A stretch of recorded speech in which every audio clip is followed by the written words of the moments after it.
Hey there, world. It's your girl, Miss LSG, welcoming you back to the Raw Talk Zone. Yeah, where y'all know we keep it real and wholesome while winning. Today's topic of conversation is going to be parenting adult children. Woo, baby. I don't know about you, but for the sake of this conversation, I do want to share that I'm speaking from my own experiences, also based on some research information that I did prior to having this conversation here today. So for the sake of this conversation, it is imperative that I identify the age range of my children, because a lot of this is going to be based on my own personal lived experiences in support of some information that I did take the time to do research on according to raising adult children. So our children age range from the youngest of 10 to the oldest, who is 28 with 2 children of her own. So we do have 2 grandchildren, ages 2 and 5. Our children are all girls as well. So there might be some information that one may beg to differ based on the gender status, because I'm sure there's a lot of difference in some ways with, what girls may need versus what a young man may need as he is growing. So I want to kick this conversation off with a question. At what stage do you believe that one is considered to be an adult, to be grown, as they like to say? And I said stage because I know age range.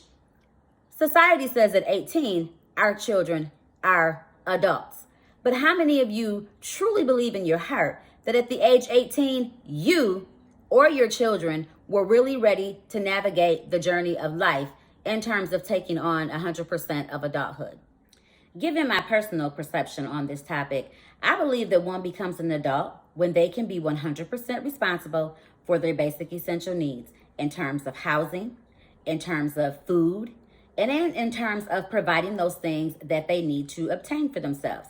Medical insurance, life insurance, car insurance, and so on and so forth. So with that being said, I want to dive a little deeper into what some may have the perception of, which is that once our child reaches the age of 18, they are grown, and as parents, we have very little, some believe none, responsibility to their well-being. I beg to differ with that, and this is just my personal opinion. Why? Because one thing's for sure, 2 things are for certain. Transitioning from childhood to adulthood can be challenging for a lot of different reasons. And we won't get off into that right now, but it could be the makeup of our children in terms of personal, individual challenges that they may have. That could be anything from a disability to one who may suffer from mental health issues, and again, so on and so forth, because we can get really deep with that. But with that being said, I am led to believe that parenting increases once these children get older. Only because one thing that we know is that we cannot foresee what circumstances any of us are going to face in our life. And so some of our children are built in a way where they can navigate through some things okay, but then there's those things in life that arise that they cannot. So taking that into consideration, at what point as a parent do you see yourself as an enabler? Yes. I'm going to get right down to it, y'all, because you know this is Raw Talk, where we keep it real and wholesome while winning. Let's talk about that, because we instill certain things in our children to be independent, to be responsible, to have good character and integrity and all of the above. However, we do oftentimes make the mistake of enabling our children. Let's talk about it. Now, enablement can come in an array of different ways. Most of the times, it's financial, because we want to make sure that, we have our kids back. And in some cases, I don't see anything wrong with that. So before anybody jumps on me about that, there are times when we do need to assist and help our children out financially with certain things. I love the fact that one thing our children do well is that they know how to get on the grind. They know how to plan and make something happen on their own. And if they need help, at that point, we don't mind helping them, because it's not like you use us as a crutch. It's not like you place the responsibility solely on us and say, well, you're my mom, you're my dad, you're supposed to do X, Y, and Z. No, it's more so, hey, mom, I came up with this amount. I need this amount. Can you guys help me out? I'm good with that. However, on the flip side, if you think every single time you are in need of something, that it is the responsibility of your parents to cater to that need, I do have a problem with that, because experiences are the best learned mechanisms that anyone can go through. Now, while I will say this, the most challenging things that I have had to endure as a parent is to watch our children be in a situation as a mother where you want to protect them from all these things that, you never hoped that they would have to go through, to be hands off and watch them have to endure that situation. That's tough, you guys. If you've had to go through something like that, drop something in the comments and tell me about how you handle that. If you're going through it right now, how are you handling that? Because that's a biggie. And I'm not here to cast any judgment on anybody about how you do what you do with your children, because the truth to the matter is we're all going to have to do something different based on, again, the dynamics of the makeup of our children, our families, and situations that, that pertain to how we choose to parent. Another thing I value about our children is that even though the 3 older ones are all in adulthood, I appreciate the fact that they still contact us when they're in the process of planning certain things, to get our opinion, to see what we think, to help develop a strategy. And I appreciate that, because it's like, personally, I'd rather be proactive in some situations than reactive, versus you getting yourself into something and then coming for us to bail you out because you've gone out and gotten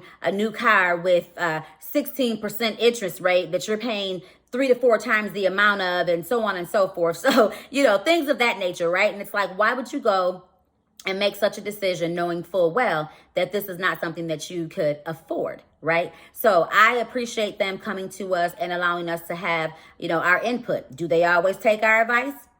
No, but I at least appreciate you having the conversation. Most of the time, I can say I do feel like they take it into consideration. So communication is a huge, huge, huge piece when it comes to parenting our adult children. And this can be sometimes challenging to do.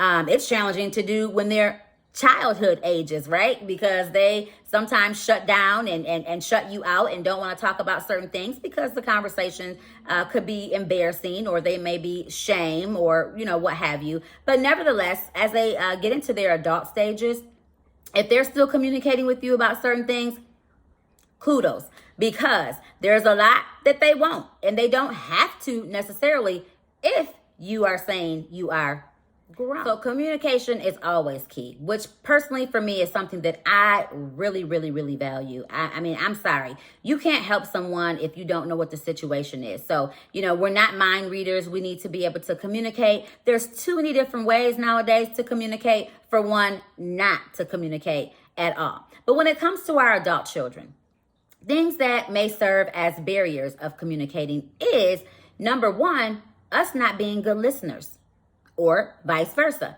Because listening is a very, very, very important part of communication. And that's the part that a lot of people leave out, because most of us listen to respond, which means we're really not hearing the situation of what's going on, but we just can't wait to say our piece. And most of the time for parents, if we could be honest, right, because we keeping it raw, is I told you, right? The 3 words that most kids definitely do not want to hear. I told you. Yeah, we did. But how many of us have gone through situations where our parents, caregivers told us to, but we still made some mistakes because we're not perfect. And, mistakes are things that we can grow to learn from. My saying that I love to live by is, if you got to go through, honey, grow through what you go through. So therefore, you either eliminate the opportunities of going through that again, or if you do have to face that situation again, then you already have a strategy and you already know how to navigate through it. Secondly, I want to talk about false expectations. Because if we can be honest, once again, there are many of us who have false expectations of our children. What do you mean by that, Miss LSG? What I mean by that is we can't expect our kids to do something that we didn't take the time to teach them. That's just facts.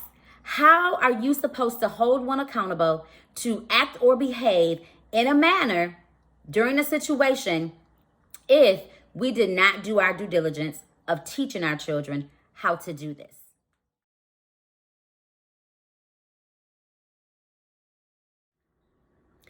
So I could go on and on and on about this topic of conversation because there is so much that we could be discussing right now. But for the sake of your time and mine, maybe I'll come back and do a part 2 where we talk more about specific things that take place when parenting our adult children. If you got some thoughts and ideas, drop them in the comments for me and we'll take those into consideration. But for right now, there are a couple things that I want to leave you with. Set some agreements in place. Just because you are my child does not really mean that I get to make decisions based on your intimate situations. But at the end of the day, if you bring it to me, then you open up the door and you allow me to share my thoughts and opinion in terms of what you've allowed me. With that being said, we can serve as a sounding board for our children. One of the greatest things that we can do with our adult children is work hard to continue creating an atmosphere where they feel like they can come to us. If your adult child is still living in the home with you, there's nothing wrong with putting a living agreement in place.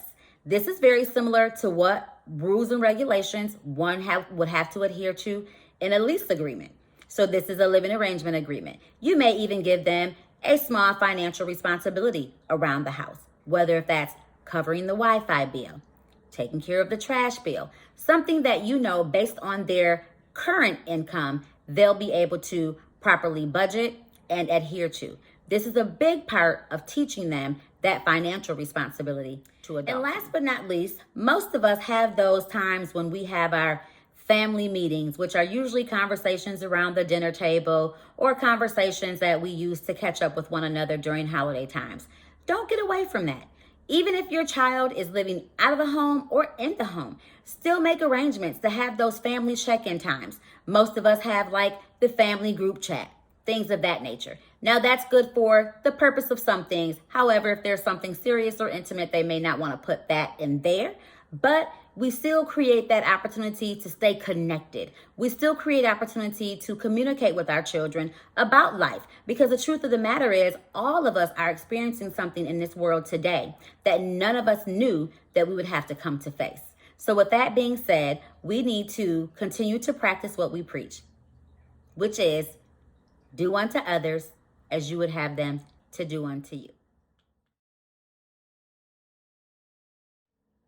Okay, so that has been my time for today. Thank you so much for joining me, Miss LSG, on the Raw Talk Zone to have another unmasked conversation about a real life situation. I hope this video helped you. If it did, please be sure to drop some comments and let me know. Also, don't forget to share, follow, and like if you want to stay tuned and stay connected.